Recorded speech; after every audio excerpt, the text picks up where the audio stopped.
Mana bu videoni faqatgina Real Madrid muxlislari tushunadi. His qilsa faqatgina Real Madrid muxlislari his qiladi. Bunaqa emotsiyani, bunaqa energiyani hali hech qaysi jamoa muxlislari mana shu vaqtgacha his qila olmagan. Gapimga 100% javob beraman. Bunaqangi emotsiya hali hech qaysi jamoada bo'lmagan. Bu videoni eslasangiz kerak, bu o'yinni eslasangiz kerak. 2022-yil Real Madrid Chempionlar Ligasida chempion bo'lgan yili Manchester Cityga qarshi o'yin so'nggi daqiqalari.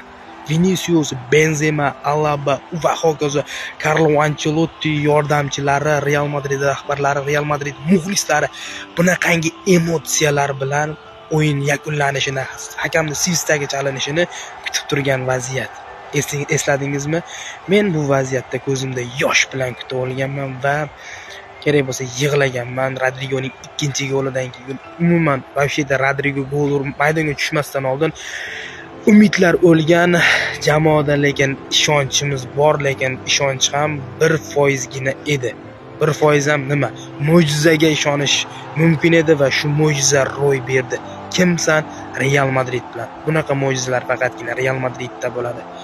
Bu o'yin esingizda bo'lsa, o'z fikringizni, qanday emotsiyada bo'lganligingizni yozib qoldiring. Hali hech qaysi jamoa muxlislari bunaqangi emotsiyani his qilmagan, qilmasa ham kerak.